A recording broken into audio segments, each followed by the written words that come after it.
Oi, gente, tudo bem? Hoje, dia do professor, eu resolvi gravar esse vídeo para trazer alguns dos professores que aparecem na literatura. Que assim como na vida real, alguns a gente ama, outros a gente odeia, né? E para isso eu saí catando alguns livros que eu já li, fiz uma pilha aqui bem desorganizada do meu lado, então não tem uma ordem, uma lógica, mas eu vou falar de alguns deles para vocês, tanto da obra quanto desse personagem professor que ali aparece, ok?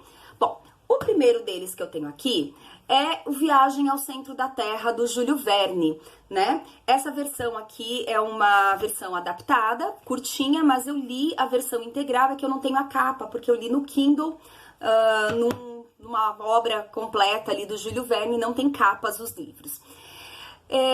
Bom, na Viagem ao Centro da Terra, a gente conhece o professor Otto Lidenberg, que é um mineralogista e é ele quem nos leva a uma viagem louca para o centro da Terra, junto com o seu sobrinho.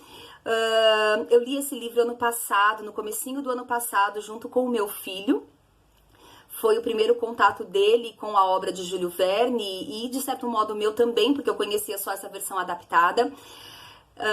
E, assim, é um livro que eu recomendo a leitura, né? É muito gostoso. A gente, por mais que tenha uma certa dificuldade ali com a linguagem, com o excesso de descrições dele, ainda hoje eu lembro de trechos daquela história e eu me vejo como eu me vi durante a leitura naqueles túneis, naqueles espaços que eles percorriam para conseguir chegar ao centro da Terra. É muito legal, é muito interessante. Outro livro que eu terminei de ler no mês passado foi O Sol é para Todos, da Harper Lee, esse grande clássico da literatura norte-americana. E aqui a gente se depara com a professora, a senhorita Caroline, ou Caroline, desculpem minha pronúncia, eu não sei pronunciar, então eu vou chamá-la de Caroline. A senhorita Caroline é professora da Scout Finn, né, que é a menina, a protagonista, a narradora dessa história. E essa é uma daquelas professoras que a gente começa com certo ódiozinho no coração. Eu, pelo menos, enquanto professora, que já trabalhou muito tempo com alfabetização, quando a gente conhece essa professora, no primeiro dia de aula dessa menina, da Scout, ela chega brigando com essa menina, né, inconformada, porque a menina já sabe ler, ela já foi alfabetizada, já ensinaram para ela a traçar a letra cursiva, e aí ela causa ali um grande trauma nessa personagem, que por um bom tempo vive um conflito ali interno, né, porque ela precisa fingir que não sabe ler, porque a professora é a professora quem precisa ensiná-la do jeito certo, né? Então, é uma personagem, essa professora, que ela se desenvolve também ao longo da história, mas esse começo me deixou bastante chocada, porque é algo que hoje... E eu sei que é um pensamento bastante comum. Eu cheguei a conhecer professoras mais velhas do que eu, que pensavam assim, né? Que você não pode ensinar antes para a criança, que a criança precisa aprender tudo na escola e dentro daquele ritmozinho que a professora quer para que ela não atrapalhe as outras. Enfim, eu já ouvi muitas coisas desse tipo, né? E eu fui uma aluna que se alfabetizou antes de chegar na primeira série, no período de alfabetização, e quando eu ouvia essas coisas eu ficava bem chocada. Bom, fora isso, além disso, né, é um livro que vale muito, muito mesmo a pena ler, né? Eu amei, assim, chorei, ri, gargalhei, é maravilhoso, é uma história deliciosa, super sensível, e a gente tem um contato muito grande com a visão de educação daquele momento, né? É um momento em que as ideias do John Dewey estavam muito em alta ali também nos Estados Unidos, e isso é citado ali no livro. E a gente vai acompanhando todo esse desenvolvimento dessa menina que tem esse primeiro contato traumático com essa professora. Outro livro que eu peguei aqui é O Ateneu, do Raul Pompeia. Esse aqui é um livro bem difícil de ler, pelo menos para mim foi uma leitura cansativa, mas é um livro do qual não tiro o mérito ali, né? Se tornou um clássico e não é à toa, ele é difícil de ler por ser aquela...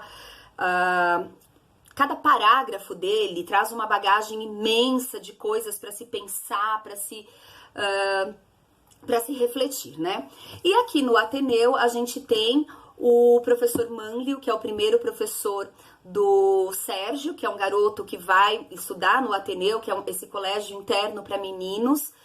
E na primeira aula, né, do Sérgio, esse professor chama ele pra lousa e ele desmaia, ele tem um desmaio ali na escola, né, aí tem todo um alvoroço por conta disso.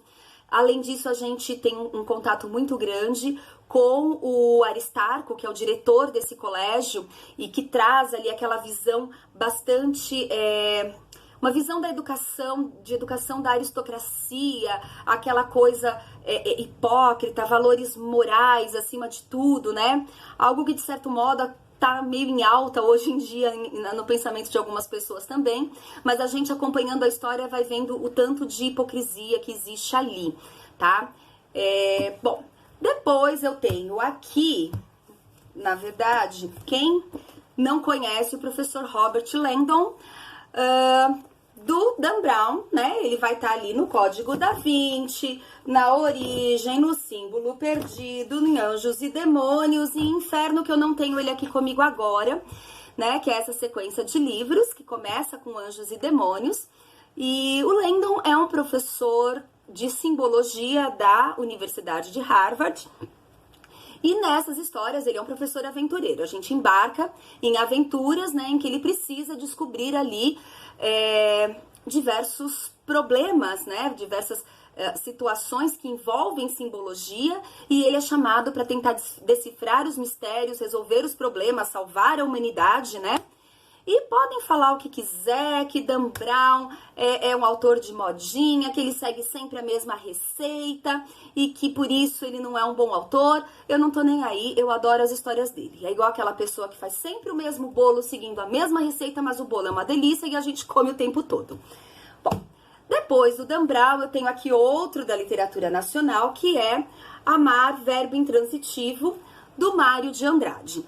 Aqui a gente tem uma professora que ela é contratada pelo aristocrata Souza Costa, acho que é isso o nome dele, faz muito tempo que eu li esse livro, para servir de preceptora dos seus filhos, acho que são 3 filhos, né?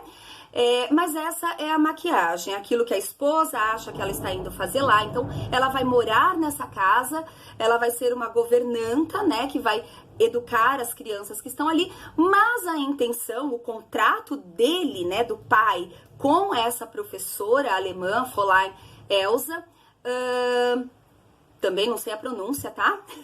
É que ela faça a iniciação sexual do seu filho mais velho, do Carlos. Então, ela é contratada para ser ali uma professora de, como é que eu poderia dizer, virilidade. Ela vai torná-lo homem, né? Tirar a virgindade daquele menino de forma segura. É uma história muito gostosa de ler, né? Tem algumas coisas ali revoltantes, chocantes, né? Mas ela chega nessa casa com essa função. A esposa do pai, do Souza Costa, não sabe dessas intenções, eu não lembro o primeiro nome dele, ela não sabe, ela não é avisada dessas intenções, mas a professora vai cumprindo muito bem o seu papel e ela se envolve demais com essa família, ela passa meio que a fazer parte da família, e aí a gente vai acompanhando o trabalho dela meio saindo do rumo, né, enfim, o menino se apaixona por ela. E tem que ler para conhecer, né? É uma grande obra da nossa literatura, é um livro pequenininho. Essa versão aqui tem 155 páginas, mas a história mesmo começa lá pela página 45, né? Então é um livro que eu gostei bastante de ler, faz muito tempo que eu li, as imagens ainda são vívidas assim na minha mente, né? Eu vejo, porque quando eu leio eu vejo, né, o espaço, as pessoas, e eu me lembro assim com muita clareza dessa história que eu li há bem mais de 10 anos atrás. Outro professor que eu tenho aqui é um professor do meu querido José Saramago, desse livro, O Homem Duplicado, né?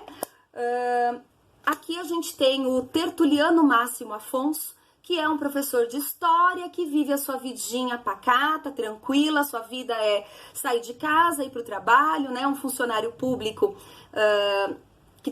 enfim, ele não tem, é uma pessoa sem grandes ambições na vida, sem muita, que leva uma vida comum, né?